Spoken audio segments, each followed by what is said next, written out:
fan of the show? Never miss an episode by subscribing to us on Apple Podcasts, Spotify, or at our website, cinemapsychoshow.com. Be sure to like us on Facebook, Twitter, Instagram at Psycho Show. I have a little trouble just finding out why he's as bad as he is, but then we get, obviously the ghost of Christmas Present, which, as we mentioned earlier, was Carol Kane, who beat the living piss out of him. They decided she did it for real. Yeah, she did it for real. They shot on each other. There's a thing in wrestling called when you shoot, that's when you actually hit each other with intent to hurt. They did a full shoot, and the point where she actually pulls his lip, they had to cancel shooting for a couple days. Yeah, because his lip was all fucked up. She pulled it that hard. Oh, goody, goody, here it comes. Welcome to the Cinema Psycho Show. You are interested in the unknown, the mysterious, the unexplainable. That is why you are here. Oh, my God, don't stop now! With your hosts, Brian, John, and Elaine. Welcome to the Cinema Psycho Show, the madhouse for film freaks and film fans of all types. I'm your host, Brian Coddington, joined by my fellow co-hosts and filmmakers, John and Lane Woolscroft. You leave filmmaking for 4 years and you come back to make this? Hey, shut the fuck up. Only John knows this much trivia about this much of movies. Shut the fuck up. Shut the fuck up. So wait, let's just be clear. So John's not crazy about this movie, but you and I like it, right, Brian? I love this movie. You love this movie. Okay, that's what I thought. Lane, I wanted to check with you now because I know Brian loves this movie. We know that I have my issues with it. Lane, so are you a fan too? I dig this movie. I won't say I love it. Really? Because I won't say. I mean, I don't mean that in a bad way. I mean, I like this movie. This movie. Funnily enough, this is one of my mom's very favorites, so shout out to my mom who loves this movie. She mentioned it on Facebook. I know, I saw! My mommy posts on our stuff. It's so cool. Yeah. By the way, what the hell movie did we talk about today? Yeah, Scrooged! John is referring to the fact that Bill Murray retired from acting for a few years, and this was his first movie back. I don't think he even said I'm retired. I think he just went to live in Paris for a while and have an existential nightmare. Oh, that's so Bill Murray. Yeah. And then he just came back. But this is episode 199. What? And this is the real 199, not that other one that we did, Planes, Trains, and Automobiles, that was supposed to be 199 and had forced me to cut a lot of things out of it because we mentioned 199 so much. Oopsies. Sorry. It's okay. Cool. But yeah, we're on episode 199. This is a big fucking deal. You goddamn right it is. Shit. Not only are we at 199 episodes, this is our last episode before our massive live show.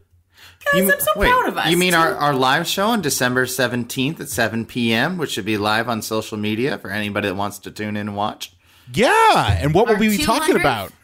I believe we will be talking about the slasher that started it all. It was the holiday classic Black Christmas.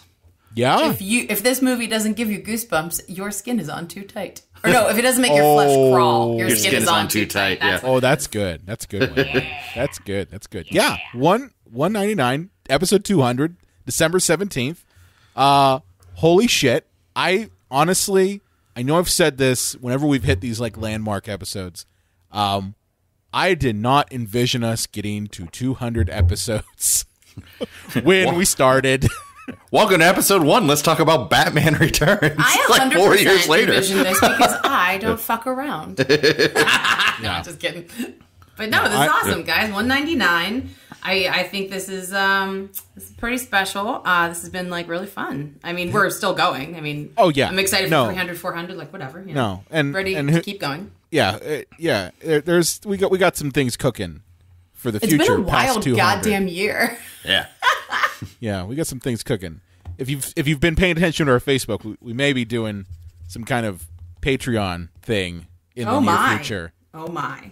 Because I broached it to people, you know, like a couple days ago. I broached feelers it. out. You know, I sent the feelers out because here's the truth. Here's the truth. No matter what we would do down the line, this show will always be free and accessible. So I want to know, what do people want?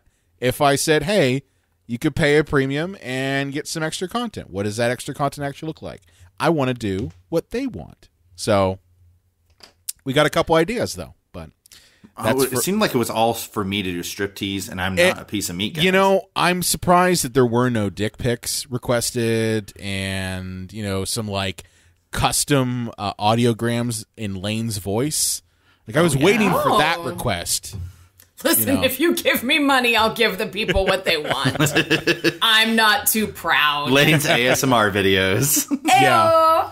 Anyway, all right. I feel like we should get into the movie. But to go back to about, let's say, 3 minutes ago. Sure. Yeah, Lane, you like this movie quite a bit. Brian, you love it. I'm not as hot about it. And I got to mention one thing. Yeah. This was my consolation prize episode.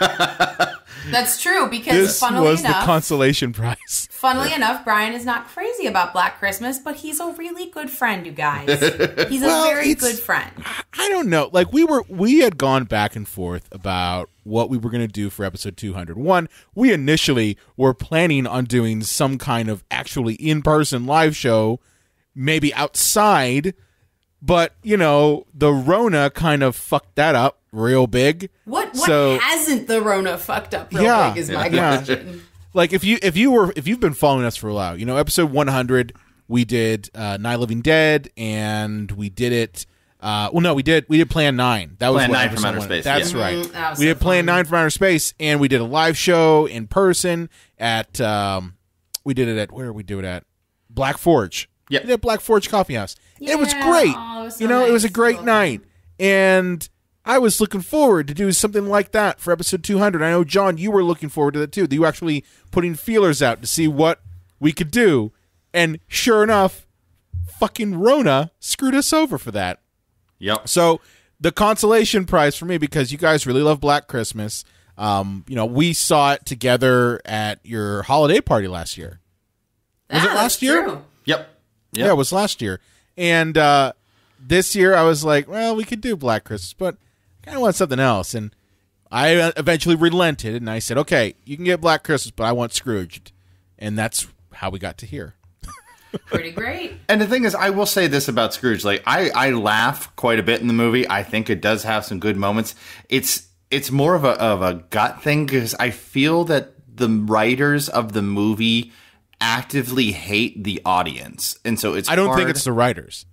Okay. I don't think it's the writers. All right. Well, I'll see you in a second here. But yeah, I think that it's, it's hard to get behind a movie like, and I love dark movies. I love, movies that have like dark things to them. But this movie, it seems like the people behind making it actively despise the audience that they're making it for. And it's just such a depressing movie. It's just such a dark movie. Richard Donner for a lot of it. Interesting. Dickie Dons, Mr. Superman. I blame him for a lot of it. That's interesting. Well, let's talk about it at length, lads. Okay. Yeah. Okay. Well, I will say this. You know who else hates this movie?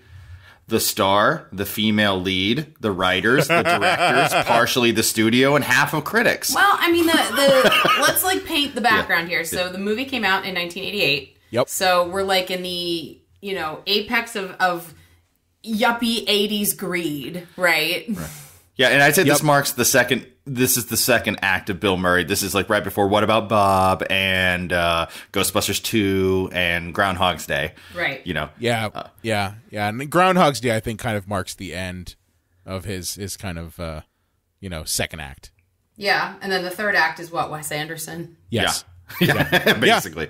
Yeah, and him showing up at McDonald's and stuff at 4 a.m. at like Hoboken, No one eating will your ever fries. believe you. Yeah. So but I heard that there was a lot of tensions on set, right, John? Where Bill Murray just really wanted to. It was bad. Improvise the whole time, and nobody really wanted a piece of that. Well, originally Bill turned down the script. I think he thought it was shite. And it's good to point out, Michael O'Donoghue is one of the two writers of this film, and he was known, I think, as the Antichrist of Saturday Night Live. He was part of the original writing staff, and he was known for being an extremely, shall we say, negative individual, intense individual, like a radical kind of person. Is that anything that you relate to in any fashion, John? Well, the thing is, he often had to be reined in because, it's like, I want to write a sketch about how every single person on this planet sucks. It's like, oh, what's the joke? No. There's no joke. And the thing is, Wait, like, wow, that's depressing there, Michael. And then he wrote a Christmas movie.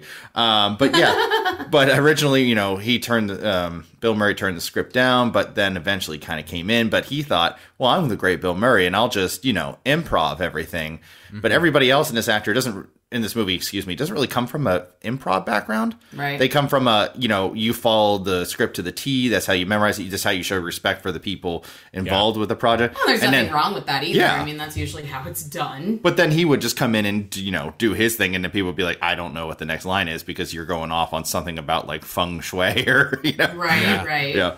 But, like, Bill Murray was pissing people off. People were getting pissed off at Bill. Karen Allen, who is actually, I think, one of the more easy people to work with in Hollywood, couldn't really stand him. Richard Donner, I don't think was in any way the right directing choice for this movie. He's an action director. Yeah, it was very strange. Yeah, Lethal Weapon, and he did all the Superman movies. Well, no, he did the first one, and and then the second one, they said, "Well, this is costing too much money and time. We're going to bring in a hack who's going to put like cartoon silliness into it." Oh shit! Yeah. Okay. Yeah. But like with Richard Donner, and that's part of the reason why I say that I think he might be a lot to blame, is from looking at the background of this, he came into Bill Murray saying he wanted to be louder and more extreme in scenes. And I didn't really think about it until I watched it again today.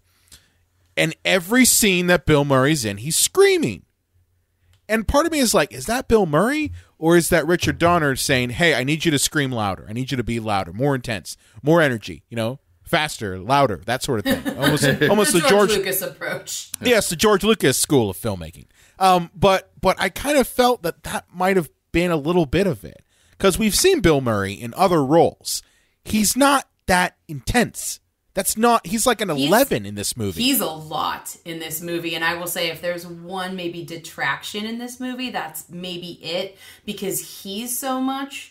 A lot of other characters in the movie are a lot as well, especially I know a big turnoff for some people in this movie is Carol Kane. Now I know that's my mom's favorite part. You either adore her or you can't stand her. And my mom's favorite part every single time. And my mom even wrote this on Facebook. My mom wrote, she said, you know, how much she loves her in this. Like, she's just hysterical in this. But, you know, the idea of everyone being like a little bit too much in this movie, I think, is a big part of its charm. And like you said, John, like you either love it or you hate it. Not just Carol Kane, but you love it or you hate it. You also have, you know, someone like Bobcat Goldthwait, who's a character in this, and he plays like an everyday kind of Joe in this, but he has such a unique voice. He has such a distinct, you know, way of speaking that's also very unusual. And I think that adds to kind of, you know, the whole bit of this movie where either you're in or you're out, you know? Well, Carol Kane was actually one of the few people that appreciated working with Bill, because she also can improv and kind of saw it right away and said, this is what we're doing here. Well, is it fair to say she's like maybe another comedian? Like, or, you know, I mean, she's a comedian and he's a comedian. Like, that maybe was a better pairing than, you know, him being opposite Karen Allen, who is more of a traditional actress, I would say. Mm-hmm. Yeah. Though, as John pointed out last night, Karen Allen, and Bill Murray still had like a million times more chemistry than he did with Sigourney Weaver. I mean, yeah. Both Ghostbusters obvious. Movies. If you look when they go to kiss, she's openly revolted by him. He has vomit in his mouth. I'm convinced of it, the way she actually goes to like embrace him. She is openly revolted. She's like, oh yes, I love you. It is a joy to get off of me. Yeah. It's so fantastic. Oh, and guys, I forgot the third writer of this movie, Chucky Dix. He is Dix. Charles Dickens. He is credited as a writer. Yes. Can you never be on this podcast again? Chucky Dix, get out of here with that Chucky stuff. Dix. Oh my god! I think that Brian that needs to be a T-shirt. It's not Christmas till I read me some Chucky Dix. No, that should be a T-shirt. Actual worst. That was the worst thing that's ever happened. But thank you. I guess for me, like my experience with this film, you know, I'm sorry, it is a nostalgia thing. That's the truth of it. And a lot of these movies that we've reviewed that kind of fall in this line, they're movies that played on cable TV. They came around every year around the same time, or sometimes they just played in July. Like, I remember literally being in Colorado in July watching this movie when I lived there when I was a kid, and I was around 6 years old. And I love this film. I didn't get half the references that I do now. Like, Jeez. I didn't get This the whole dark. the movie's nipples very thing. dark. Well, just like the whole scene with the nipples, and you could barely see them nipples, and see these guys are really looking. No, oh my god. For the first time, like last night, and these guys are really looking. That was the first time I really got that, actually. Oh, was yeah. Last night. I howled. That was really funny. Yeah. I mean, and there are some hilarious bits in this. Honestly, I never would have thought of David Johansen as a comedic actor. He was, he might have been my favorite part of this movie as the Ghost of Christmas Past. He's very funny in this. He's really crazy. I think it's because he's so unusual looking in the makeup that they put on. Yeah. And just to the faces he can pull. I thought that was really interesting as well. Well, it was supposed to go to Sam Kinison. Well, fun fact about that. So David Johansen's bandmate was so jealous of him in this movie that he beat his wife and attempted suicide. What? Yes. Well, from New York Dolls. In fairness, I guess she just had it coming, John, Jesus. but you can't say that shit, man. Fucking immediately take that back. No, obviously I'm being sarcastic. Like, why did he take? My point is, why did he take it out on her? Jeez. What the hell did she do? Fucking She probably was like, "I'm sorry, honey, that this didn't, that you didn't get the role." And then he's just like, "Is he just a psychopath?" Yeah, definitely. Like, Yeah. Look up his New York Dolls bandmate Arthur Kane. Ew. Literally, like of all the things that could throw you into a jealous rage. Okay. Yeah. Why Scrooged? Yeah. That's Like so he weird. had also done at this time his what was it, his Dexter Poindexter thing that he was doing, Buster Poindexter, his bullshit he was doing where he did the hot song. I mean, that was majorly huge, but Scrooged is the thing that you go nuts over. Yeah, I guess if he was suicidal, I guess he wasn't exactly thinking clearly, so maybe that's why he beat his wife. But yeah, what, that poor woman who probably was there to comfort him, and he just smacks her around. What a guy! Yeah. It's what crazy. a gent. Yeah. Crazy. So, do you want to dive a little bit into this movie? Yeah, definitely. Yeah. So I don't think it's a surprise to anybody based on the name. It is a takeoff on, the Dickens Tale, Christmas Carol. Sorry, you tripped me up with your Chucky Dicks, and I had a hard time coming up with Dickens. So thanks for that. But no, it's a takeoff on A Christmas Carol. So what's really fascinating, I think, about this movie to me, like I said before, it's from '88. And I feel like this puppy is carbon dated. It is 80s at the max. It is dripping with, cable TV, VHS, all the trappings of the era. And it is not aged well because everything is completely out of date. Everything that is held in esteem. I'm gonna fight you on that. To some degree. The status symbol is just not a thing anymore. Here's why I'm going to fight you on that. Yes, some of the plot devices and some of those sorts of things and how people act. Yes, that is extremely 80s, and it's all over the place. But I would say that the attitudes and cynicism about the holidays is definitely not dated at all. Not at all. Well, I wasn't saying in that sense. Yeah, of course. Some of it was, but I just think it's funny how different that landscape is now, though, because, a lot of people don't even have cable anymore. We have completely new ways to consume media. That whole industry has been revolutionized. I am being quite literal. Can you imagine if they remade this thing? Oh my God, it'd be nuts. It would be what? I wouldn't be surprised. It'd be Knit Flax, right? You know what I mean? That's where Frank would work, right? Well, it would be basically Facebook. It would be Facebook. Pretty Frank much. Cross would be the Zuckerberg. Yeah. Yeah. How about Lou Hayward being right about cats watching TV, though, huh? I know, right? He's right. He was right about that. That's played for being the dumbest thing ever, and well, that wasn't Lou. That was Preston. Oh, that's right. It was Preston. Lou Hayward was Lou's Marley. His his Marley. That's right. He's the zombie. I forgot about he's that. the zombie. I forgot about that. That's right. I knew it was some old white guy. Whatever. Yeah. But gotta remember, Lou was feared by men and adored by women. Gross. That he paid for. I just threw up in my mouth. You paid for the women. Threw up in my mouth. But yeah, so this kind of follows the story of A Christmas Carol, and basically Bill Murray's character, Frank Cross. Francis Xavier Cross. Thank you very much. No, just kidding. Frank Cross. He's an executive at the president. The president of don't IBC. let him hear you. Sorry, of IBC. The television network, and they are, I would say nuts deep in their holiday programming. Is that fair to say? I would say they're the worst cable network ever. I mean, the movie opens up with Lee Majors in this movie the night the reindeer died. It's like an action sequence. I want that to be a real movie. John literally said last night, he's like, I would watch the shit out of this movie when it's playing. It's amazing. Yeah. But it's a trailer for this like ridiculous action film. It's been a good boy this year, Lou.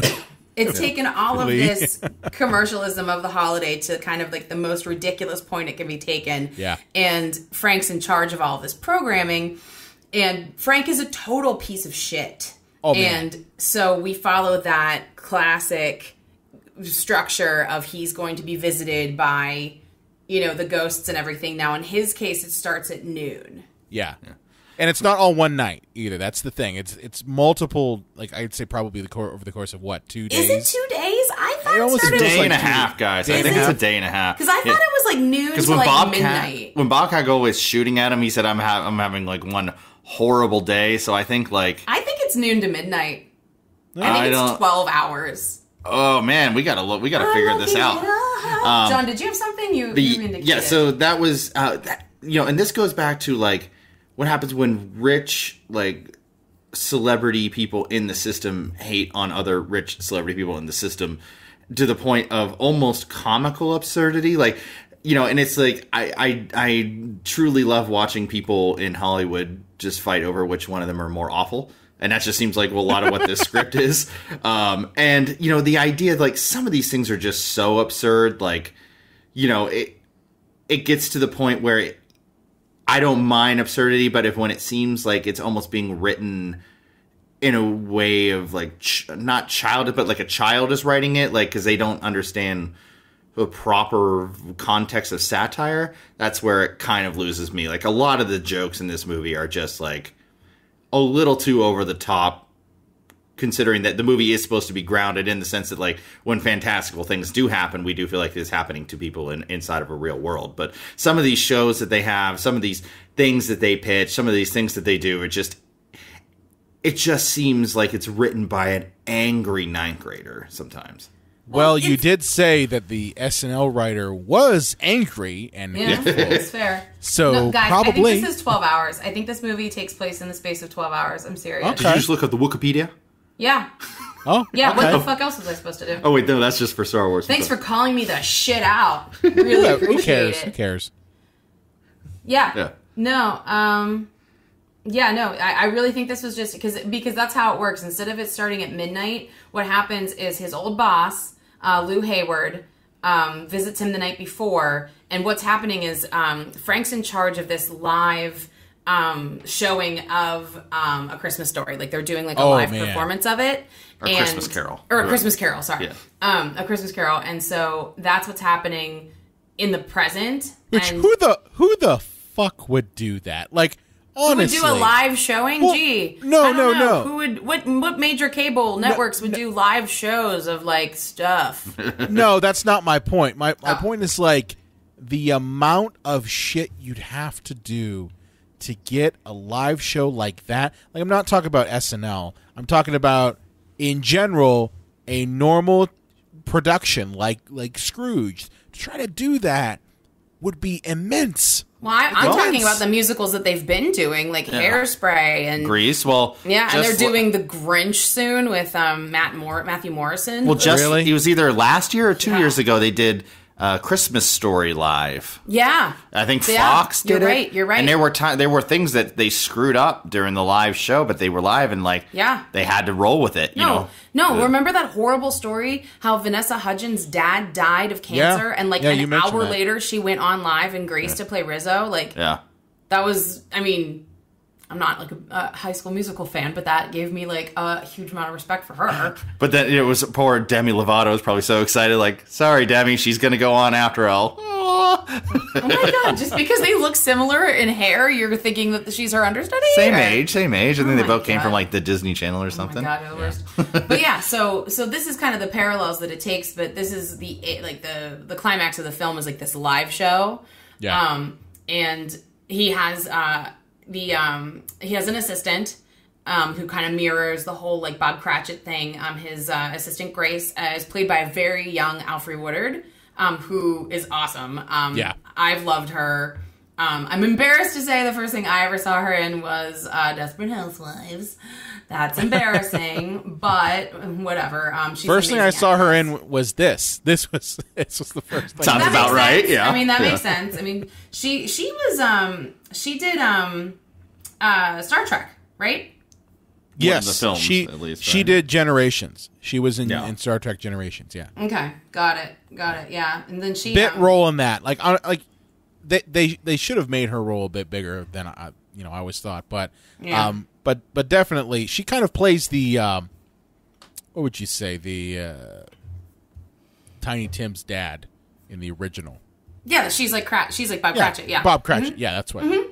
Yeah, she's like Bob Cratchit in this, and her son doesn't speak because he saw his dad being murdered. He hasn't spoke since. It's obviously something that's going to pay off in the end here. But yeah, this bothered me when he's like, "Oh, you have a picture that your son drew for you on the wall, and I'm going to pull it off and crumple it up and throw it in the garbage can." Once again, that to me seemed like he's an asshole. Right.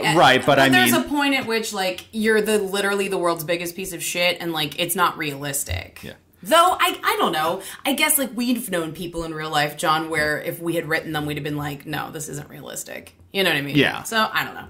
But anyway, so we go through kind of the steps of Frank's life. He had a love previously, Claire, who's played by Karen Allen. Yep. And this is interesting. Who's Miss Backlit, smiley, wonderful woman. Backlit, smiley, wonderful. Well, she's a volunteer. She wants to help others. She's she's that kind of person. John and I were talking about this last night, Brian. How long had they been separated?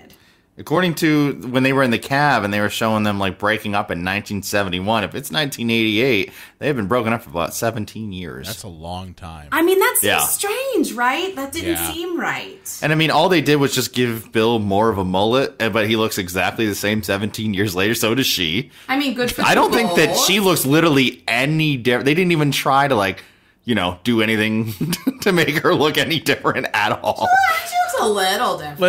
Listen. This is written by someone who worked on SNL. They're just listen, just throw some wig on them. They're good.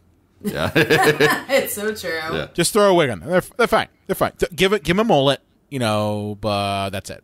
I guess I don't know. But it's we first get when we get David Johansen in The Ghost of Christmas Past. We see him with his parents and stuff, and there's a point where, I said, and I don't mean to beat a dead horse, but the absurd, I get lost with the absurdity.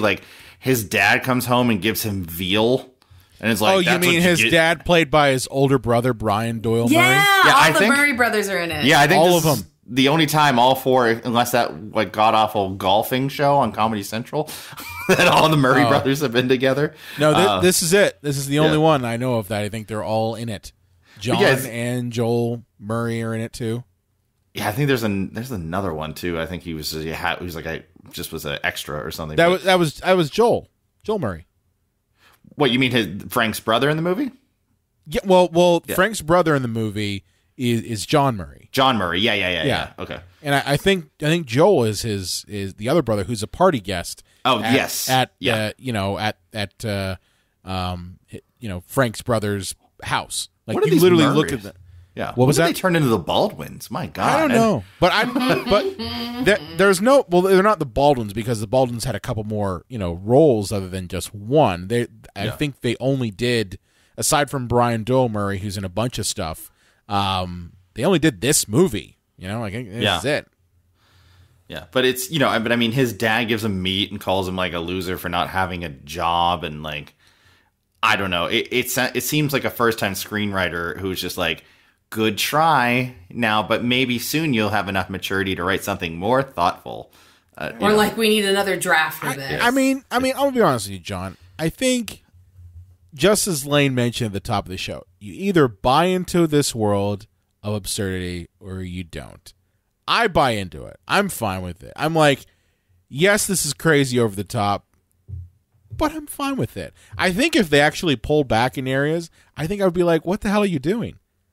You're already like, you've already broken the handle off. Why are you trying to put it back together? That's my whole thing. Is like, I honestly think that's probably the point with this, is that it's so over the top in its absurdity that if you tried to interject just a little bit of reality into it, it would feel, not right. I could see that. You know what? It reminds me of in a weird way, and I don't know if it's just the TV connection, but it kind of reminds me of the Cable Guy. And I do think when the Cable Guy needed to be grounded, it was like the only thing that was truly absurd in that world was Jim Carrey. Yes. Well, I mean, if you think about this story and you think about the origins with Dickens, I mean, there's fucking ghosts in this movie. And this story, it's kind of like a fairy tale, right? So maybe kind of bringing in those fantastical elements and making these people a little larger than life, maybe that isn't so far off the mark. I mean, like Brian said, either it strikes a chord with you or it doesn't. Right. I do also think it is worth mentioning that around this time period, comedy was very similar to this. You had movies like The Three Amigos that also kind of borrowed of the same kind of absurdity in how it kind of portrayed comedy. So I think it might be even a thing of saying, well, maybe comedy just wasn't mature enough to the level that we're at now, where we can see a movie like, I think a contemporary to this would be something like Horrible Bosses. Yeah. Where that, yes, it's ridiculous, but it's ridiculous in a realistic world. The only people who are ridiculous are obviously the main characters in that film, and I'd say the bosses themselves, but they're in a world that is based in reality. So I think that's part of the problem here, is that we're looking at a movie that is dated in its approach to comedy from where we are now, which is somewhat more mature. Comedy has changed between 1988 and 2020. I think we can all kind of agree with that. But I think that might also be part of the reason why it seems kind of way absurd. Well, and two, that's a good point, Brian. John and I just watched Office Christmas Party. Is that any less ridiculous? I've never seen Office Christmas Party. Well, I'm directly asking John. I guess you can't see me pointedly looking at John's face. I suppose, it's not ghosts and it's not, these larger than life characters, but I mean, someone gets blown in the face with cocaine from a snow machine. Yeah. That seems wildly unlikely. Well, I think what you're talking about is things that happen to people in the movie, and I'm speaking more to the inner workings of the personalities of the people in the world. Yeah, well, Jennifer Aniston is such an asshole in that movie. Like, she's broken inside. Like, that seems unrealistic. With her, I can understand that, and I mean, obviously, I'm sure our audience. No, I don't think anybody saw Office Christmas Party, so we're not going to talk too much about that. But there are reasons for her type of behavior. Like, right. And guys, I want to ask you this here because we do get Christmas past, and we do get kind of a sense of like, oh, he kind of became obsessed with his work, and and then he forgot about Karen Allen, the love of his life, and blah blah blah. But what makes him become the worst person in the world? Because the last thing we really kind of see is him and Karen Allen breaking up, not officially, because he's putting his career before her. But at what point does he become the biggest monster who ever lived? Well, I honestly think that Karen Allen represents his tie to his own humanity, and that kind of like that part of him that tried to break away from kind of the doldrums and the depressing childhood he had. She softened him, right? She softened him, accessed a side of him that he didn't show just anybody, and which maybe it's. Oh, go ahead, Lane. Do. yeah, most spouses do that. You know, we access sides of people that they don't normally see. Like, you know, John's pretty nice, y'all. When he and I are alone, it's what are you trying to say? It's kind of nice when we're alone. I don't need to know about that. I said nice, not sexy. God. Oh, it's not sexy. Is that what you're saying? No. Yeah, he doesn't want to touch me. I don't blame her. God damn it, you two. But I guess my point is just that, you know, it's one of those things where you know, I almost look at it as Karen Allen is the son to, you know, Bill Murray being kind of just like a plant. And you remove that, what's going to happen? The plant's eventually going to wither and die. And I think that's kind of what happens with Frank Cross in this, is that he got a taste of what goodness could be and what actually living could be.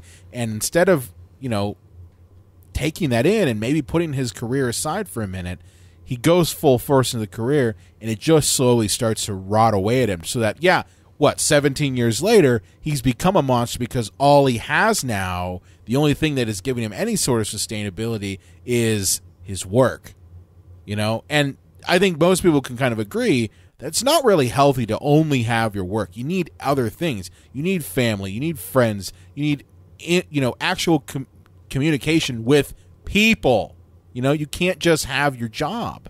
And I think that's part of it. I think, you know, we talk a lot about that this movie is a product of its time. You know, 1988 was the height of Reagan's America, right? That was yuppie central. Yep. People put their careers ahead of everything. It was all about how can you climb the ladder the highest. Yeah, that's what I was saying. And yeah, Lane, you mentioned it too. And I think that this is part of it. I think this is part of it, is people putting their job way ahead of everything else, being complete compulsive workaholics to the point where they lose sight of everything.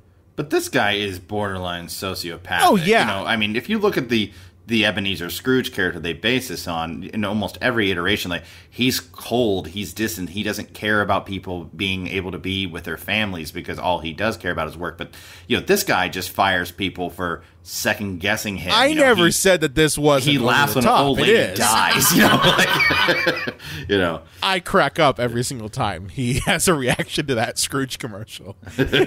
Acid rain, highway shooters, drug addiction. There are some times when, like, Bill Murray will pull a face, or he will just squawk, I guess, and he just ruins me. Like, I just die laughing. He is so gifted, I think. Even though he is maybe too much. I do love me some Bill Murray. I love me some Murrays. But he's so funny. Especially there are moments in this where he is just too funny. But, you know, so I have a little trouble just finding out why he's as bad as he is. But then we get, you know, obviously the ghost of Christmas Present, which, as we mentioned earlier, was Carol Kane, who beat the living piss out of him. They decided she did it for real. Yeah, she did it for real. They shot on each other. You know, there's a thing in wrestling called when you shoot, like, that's when you actually, like, hit each other with intent to hurt. Yeah, they did a full shoot. And the point where she actually pulls his lip, they had to cancel shooting for a couple days. Yeah, because his lip was all fucked up. She pulled it that hard. And you know what? I think it might have been the shot that they included in there, because you can see, at least in the reversal of it, when she does pull his lip, that he's, like, looking at it, like, because I think it might have been injured. Mm-hmm. Yeah. They had to stop shooting because of that shit. Yeah. Yeah. But she actually did. I think she actually did hit him with the toaster. That's why. Yeah. And, you know, she shows him, you know, what's going on with Alfie Woodard. Is it Woodward? I'm sorry. It's Woodard. Okay. Yeah, it shows, you know, how she's barely scraping by, you know, and the trouble with the kid. And, like, he apparently does not know that the kid doesn't speak, like, even though it's been a few years, how detached he is from. It's Collie doesn't care. You're right. He's Frank Cross. He doesn't give a shit. That's the problem. You know? And then we meet his brother, who, like, I don't know, always got kind of weird vibes from John Murray. It's his face. Yeah. But, it's his face. Well, he just kind of has this, like, youthful, impish face. It's true. That goes on. Like, it's just like, it's almost like they took Bill Murray's face from the movie Stripes and just stretched it Like how Bill Murray is in the Stripes poster and he's doing that whole like finger like I want you for the army. Yeah.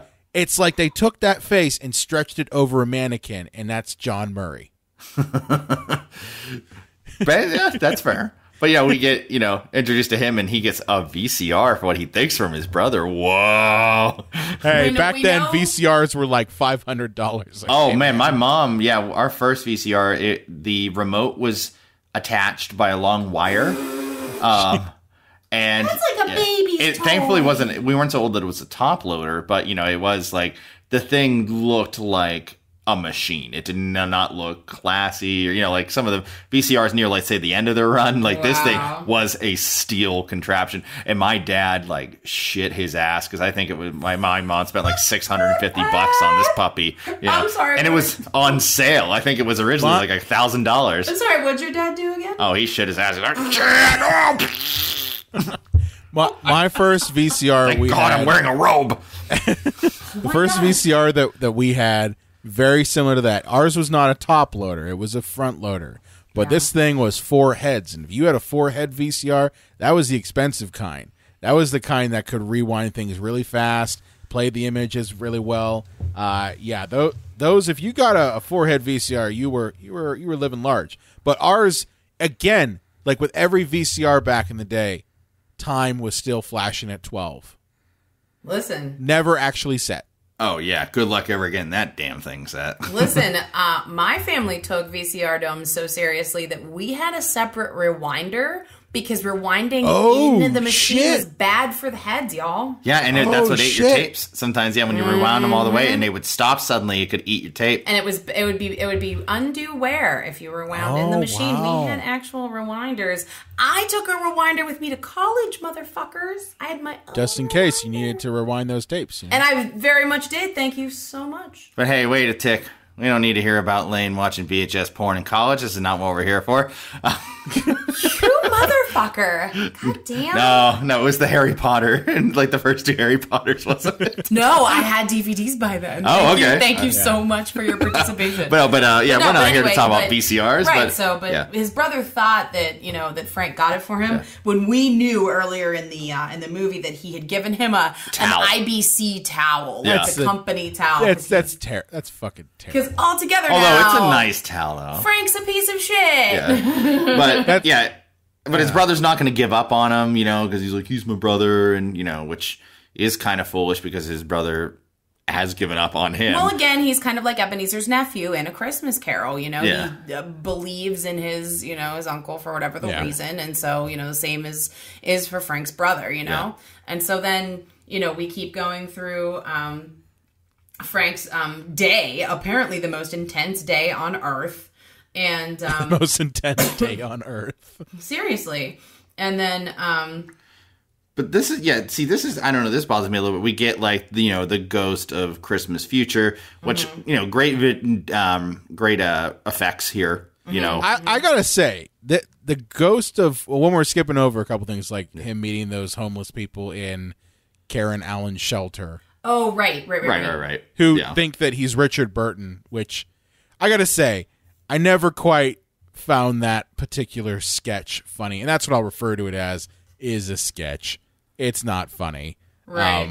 That whole where he's back and forth, it's like, you don't know any of these people. You don't care about them. So, like, when we get eventually kind of he sees one of them frozen in the sewer. To that. Oh, you were getting to that? Yeah. Because he finds him frozen in the sewer. Sorry. You two play nice. He's just kidding. No, he comes upon Herman, like you said, one of the guys from the shelter. He comes upon him right before he escapes the situation because he freaks out because he sees Herman frozen to death. Yeah. But he breaks through a boarded up door in the sewer and ends up like somehow back on the production of A Christmas Carol, like the live set. And as you said, it's the worst day ever. Yeah. And that's kind of a weird thing to me, too, because we have the eccentric billionaire from Gremlins 2 is trying to steal his job, Dude,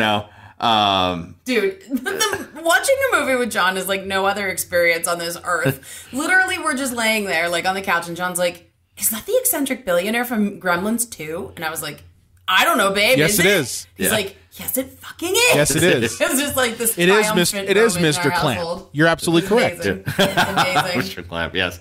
But the thing is, like, but once again, I don't really care if this guy steals Bill Murray's job because I hate Bill Murray. Like, you know, what do I care if some sleazy younger version of him wants to come in and, like, snake things away from him? Having an antagonist doesn't really work when your protagonist is an antagonist. Yeah. But, you know, you're seeing, like, you know, from what their point of view is just that Bill Murray is just absolutely imploding under the pressure. Right. Because he's seeing things that nobody else can see. He's cracking completely. But then, you know, when you get to the ghost of Christmas Future, like... Well, no, wait. We need to, like, go... Oh? Well, because Frank retires to his office, and we do see Elliot, played by Bobcat Goldthwait, who's waiting for him with a shotgun. And to your point, John... rifle. Well, okay. Hunting. If he had a shotgun, Frank would be dead. Okay. Anyway, but to your point, like, I don't know, it's more about, like, seeing what happens and, like, wanting to know what happens next rather than any real concern for Frank's safety. It's not like, oh no, is something bad going to happen to the main character? It's more like, ooh, are we going to see brains? Like, because you just don't know where the movie's going to take you next. I don't know. I look at it from the standpoint of, this is a point in the film where... Obviously, I think if the Ghost of Christmas Future didn't show up, he'd be dead. Frank would be dead. Right. He's not getting out of that. There's like a few minutes where he's being chased by Elliot before the Ghost of Christmas Future gets him. Yeah. There's like a couple minutes where, like, you're like, he's still kind of a piece of shit. And then he sees, like, an older Calvin, Grace's son, where he's catatonic. He's in an institution. He still has never spoken. Yeah. And then Which I don't think that's how that would work. And you see this, like, nightmarish version of Claire where she's, like, shunned the homeless and she's a total... She looks like Michael Jackson. She does. And here's the thing. That's supposed to be, like, now. That's supposed to be now. Yeah, Oh. and I don't quite understand. You think that time period's supposed to be now? No, because the 90s was 30 years ago, not 20, and she says 20 years ago, so it would have been 10 years ago. Okay, fine, fair enough. But my point is that maths. Suck it. Math sucks. But yeah, it's unnerving. That's the word for it. Unnerving. Mm-hmm. You know, but weirdly, like, you know, with Scrooge. You know, you get, you know, all the people in the town talking about, you know, that somebody had died, you know, and that it was Scrooge and that it was funny, you know, that, like, good riddance to bad rubbish and no one came to his funeral. Like, I'll tell you at the end. Stole his curtains, too. Yeah. Yeah. But I'll tell you at the end, he still had a few people at his cremation. So, I mean, at least he had to step up on Scrooge there. His brother never gave up on him, even in death. So that's the whole point there is. That even despite all of it, he never gave up on him. But, you know, the weird thing is like, it doesn't seem, why is this what makes him, like, come to? Like, I don't know. Well, here's the thing. It's the whole plot, the whole thing with that particular part of the story is that, you know, he's literally taken down a peg with each one. He sees the one person he did sort of care about, with, you know, as the story progressed. You know, he didn't know anything about Alfred Woodard's, you know, son until, you know, halfway through the movie. So yeah, that little glimmer of somewhat hope. He sees that, oh yeah, that gets dashed. The kid ends up institutionalized. Oh, what's that? The woman he's in love that he'd love to rekindle that. Yeah, she completely turns cold. That whole part's gone. And what's left is honestly that he's dead and he's, you know, getting cremated and that no one's at his funeral except for his brother. But, you know, like that whole scene, it's literally taking him down a peg from one point to another. So that's kind of why I think that. And yeah, the final thing is, that you will be dead and that you'll die alone. But my trouble with his character is that, like, Ebenezer Scrooge is cold and work obsessed and has a hard time seeing the forest through the trees, but he's not a deranged, cynical asshole, say the way Bill Murray's character is in this film, that like when he does see the error of his ways in A Christmas Carol, like he is seeing like, oh my God, I had no idea what I am, what I became, and how I've forgotten so much of what I was.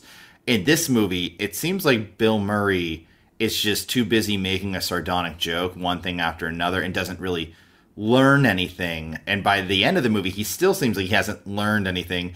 And then when he sees his own casket, like, why should this cynical jerk off all of a sudden be like, oh no, now I see the error of my ways? Like, because the movie told us to. Right. Yeah. I don't think it's earned, and, but, he does, like, because, that's the pace of this story, comes back, and Bobcat Goldthwait is right there with the gun, and almost like, when you leave a level in a video game, and then, like, you come back, and that one character is still in the room because they can't, like, go into the next room, and they, like, are trying to hurt you. You know what? I always felt that particular scene was very much like a level in a video game. But he starts like going crazy and stuff with Bobcat telling him he's gonna like double his salary and stuff, and then he tells him like, help me basically sabotage my live showing of Scrooge here so I can go on this ginormous monologue, and not to be like the cynical guy again here, but like it didn't seem like there was anything sincere about what Bill was saying, and maybe that was him not really overly liking this movie, but it seemed like his character, Louis the Lounge Singer from Saturday Night Live, like nothing seemed genuine about like his speech at the end, and he didn't seem like he said anything really thoughtful. It just seemed like Bill Murray doing Bill Murray shtick, and I'm like, it doesn't really seem like he learned anything. He still seems like he's an asshole.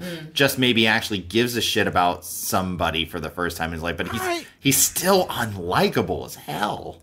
I don't think he's unlikable at this point. I think he's that same mania. I think that's what we could call it. It's mania. It's throughout the entire movie with his character.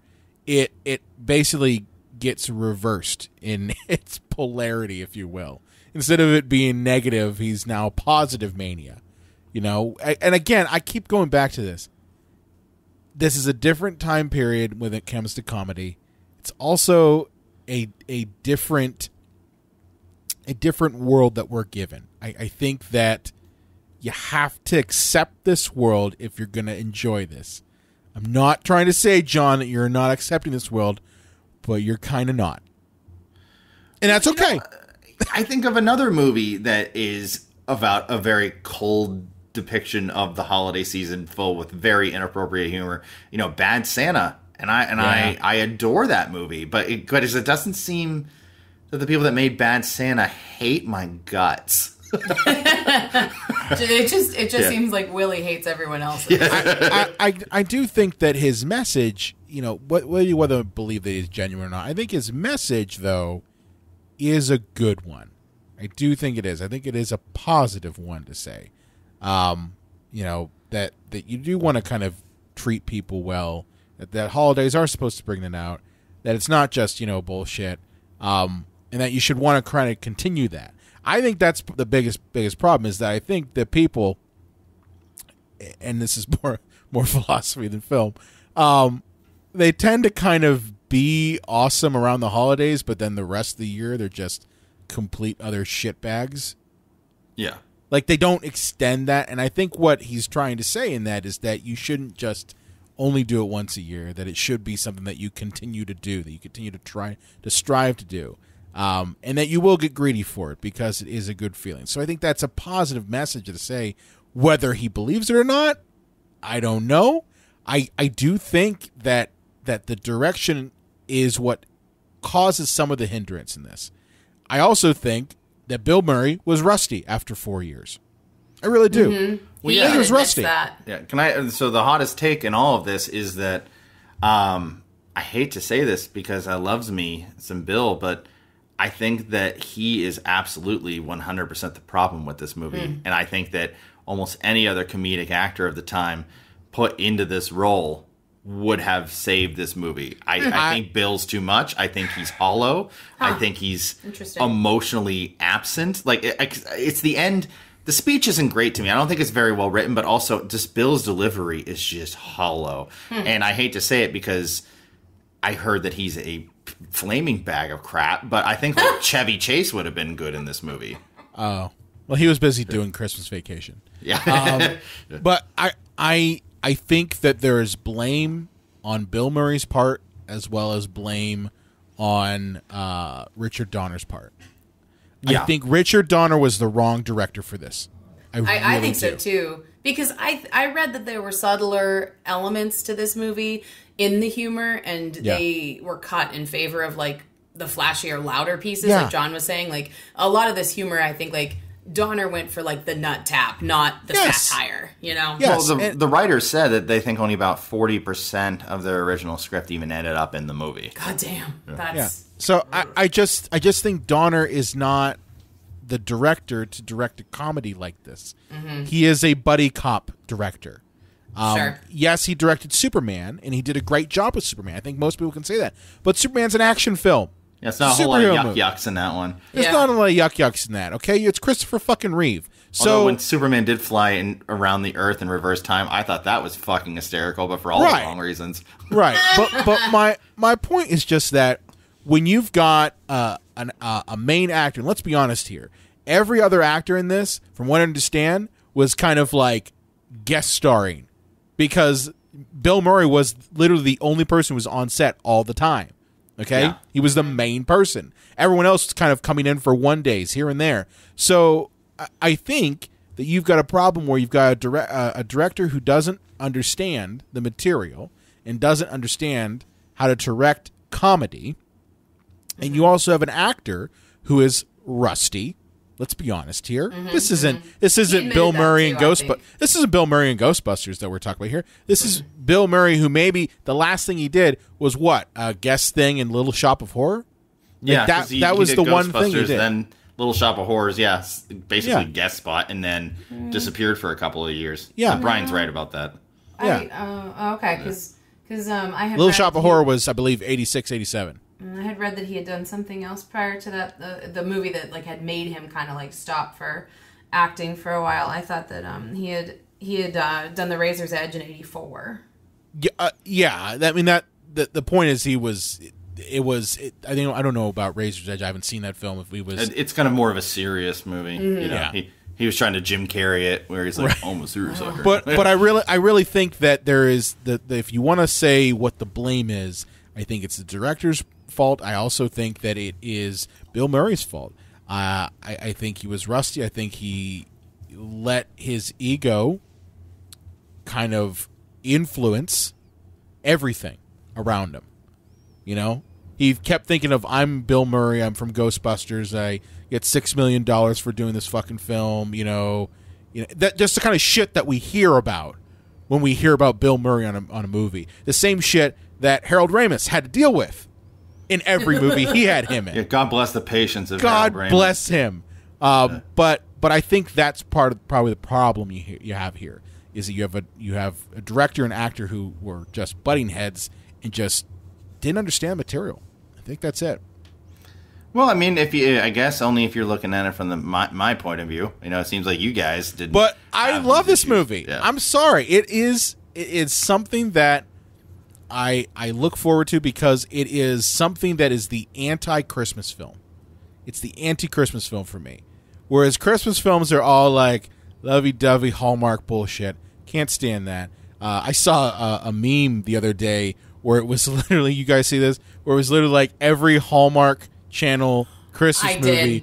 And it was them all in the same picture. All the posters. It was hilarious. Posters. Oh my God, I loved Guys it. wearing green coats and women only wearing red coats, and literally some whatever holiday Photoshop. It blew my mind. The posters were all the same. It was nuts. It was the same thing. Funny. But like those sorts of movies, and even some like okay holiday movies like the Santa Claus. You know, I've introduced Coraline to the Santa Claus. It's the same sort of sappy stuff, and I don't want that. I want but I just think I want something a bit more mature. And I think that Scrooge, if you're someone who just kind of is like, I don't really care about the holidays too much, I kind of want the anti-holiday movie. You know, this movie, I also think Bad Santa is definitely a good one. Don't watch Bad Santa 2. That one was bad. I think it was really bad. We reviewed that one. It was terrible. But the point is that it's the anti-Christmas movie. You know, that's what I love about Scrooge. And it is funny. I find it funny. I buy into the world, you know? Yeah, and I mean, like I said, I'm the odd man out here, so I have my issues with it. But as I stated towards the top of the episode, I'm not saying that like this is a laborious situation to watch this movie. In fact, I don't go out of my way to watch it, but I still I think I watch it every year because it's on cable or something. I'll at least check out a chunk of it because there are a lot of good jokes in it. There are a lot of great visuals. I'm not saying that this is a hunk of shit like 1 out of 10, stay away as far as you can. Like, I'm just saying that like in my gut, I just feel like this movie just seems to actively hate its audience. But like it has some still problems. Good bits. Yeah, it has some problems, say, but I think it is good. I think you do need to be in the mood for a mean movie, and I think that's a mood, for sure. Well, it's kind of the same thing. Like John, you and I love The Cable Guy, but do we watch The Cable Guy all the time? No, no. It's one of those movies that when you're in the mood for hateful, you put The Cable Guy on. I'm having a downer Saturday. I'm just going to throw on Deliverance, get some comfort food. Yeah. Oh my god. Oh man. Squirrel boy. Final thoughts on Scrooge before we wrap up here.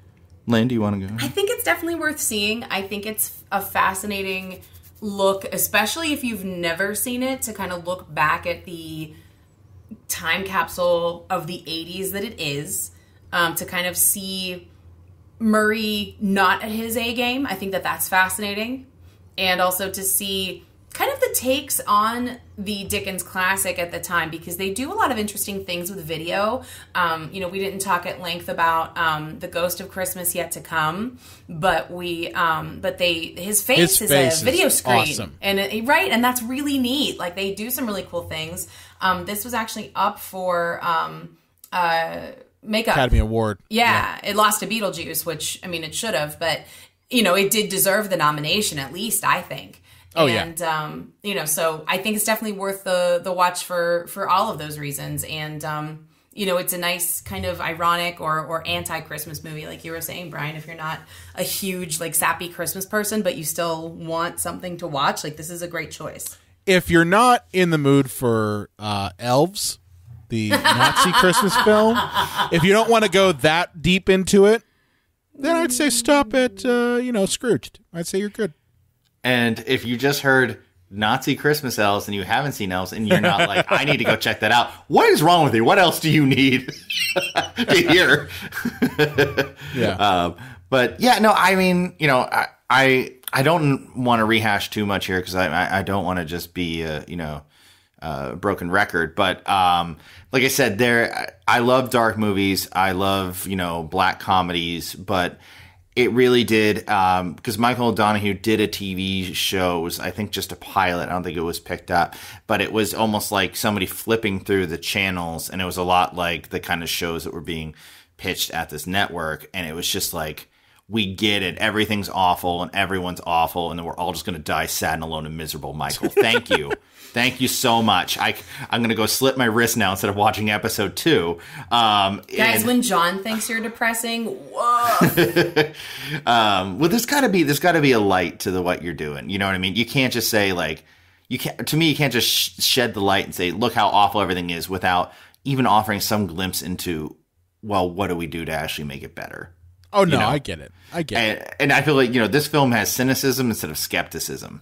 Skepticism is important and necessary. Cynicism is toxic. And I think that this, a lot of this type of attitude that, from somebody like Michael is just kind of a toxic thing. And like, the movie just makes me feel kind of gross when it was over, And like I said, there's nothing specific. There's not a boom mic doesn't hit Bill Murray in the head, or there's not one actor who stutters through his lines or something like that. It's more of a guttural feeling. It's in my guts. There's just something about the movie. It's kind of ugly to me. My final thoughts are honestly, and I get exactly what you're saying, John. My final thoughts are just that if you want to enjoy this movie, you have to buy into it. You have to buy into it. It is not like, again, we've kind of talked about how Horrible Bosses is probably the one thing I could say this is similar to. But this movie is definitely a product of its time. The late 80s for comedy, you basically had a choice between movies like this in John Hughes films. Like that. That's fair. Yeah. That was it. That was seriously it. But in fairness, John Hughes made 9 movies a year. So. Yeah, but the kind of ridiculousness of movies like Scrooged, The Three Amigos, Who's Harry Crumb, which we talked about last time, which is a great film. Those are ridiculous films, and it's a type of comedy that you may not be familiar with enough if you're, last time you haven't seen it has been 20 some odd years ago. It can be jarring, and if you're not used to it, you might not like it. I think you have to buy into the world, you have to buy into the characters, and you literally just have to be like, I'm going to sit back, I'm going to see where this goes. It's one of those turn your brain off movies. Like that's it. That's the truth of it. But I think that you will have a good time. I think if you do that, you'll have a good time. And yeah, it's got some serious problems. I think we've already said that. Mm-hmm. It's not a perfect film. No movie's a perfect film. Not even Citizen Kane is a perfect film. But well, no, it's close. That's as good. That's as close as we get. But I just think that there has to be a little bit on the audience's part of buying into this movie for you to enjoy it. Fair enough. Mm-hmm. Fair enough. Good talk. Good talk on Scrooged. We went a little existential with some things in that. That's yeah, good. I liked it. First of all, be sure to check us out on December 17th. We mentioned at the top of the show, December 17th, 7 p.m., our live 200th episode on Facebook and YouTube and wherever else I can throw the damn link at. We will be discussing Black Christmas. I don't know what technical level we'll be at in terms of what we can and can't do, but we'll definitely be on and we'll be talking about it. We'll definitely be answering your questions in our chat that we're going to have set up. But check us out at that time. Stick around. We would love to do an in-person live show, but this is the best we can do. So yeah. Hopefully, maybe around the holidays, like Halloween or Christmas next year, maybe we'll be able to do a live show again. I say hopefully. Oh my God, I can see other human beings. They're amazing. But yeah, if technology willing, we'll have some skits, we'll have some, special guest spots. Once again, technology willing. For the love of God, don't hold us to anything, but we're going to try our best to bring every trick and trade we can to this thing. But at bare minimum, it'll just be a giant Zoom call. But I mean, either way, it'll be fun. Either way, it'll be fun. Yeah. It'll be us. And and I mean, look at this way, guys. After that one, we got episode 201, but that is it for the calendar year for your Psychos Nation. So, we'll be back in January, obviously, but don't miss out. You only got 2 left for the calendar year. Yeah. Craziness. Yeah. Craziness. So, John, where can they find you at on the Twitter machine? I was going to say they can find me in my home, but I hope they don't visit because of the Rona. But the Unreal J Wolves. Lane? I can be found at LA_Craft. And you can find me at Brian Coddington, also on the Psycho Show page. Be sure to like us on Facebook, Twitter, Instagram at Psycho Show. You can also find us on the Epicast Network at epicastnetwork.com. If you have a favorite movie or question you want to throw away, or you are, I don't know, the ghost of Christmas present, past, and future, and you want to hang out with us, find us on December 17th at 7 p.m. on Facebook and YouTube. Or you can find us at our website, cinemapsychoshow.com. And be sure to leave a review and rating on Apple Podcasts, and we will see you next time. Merry Christmas, Happy Hanukkah, Kickin' Kwanzaa, have a great Yule or Yule, I don't know. And if you don't celebrate anything, God bless you as well. Epicast.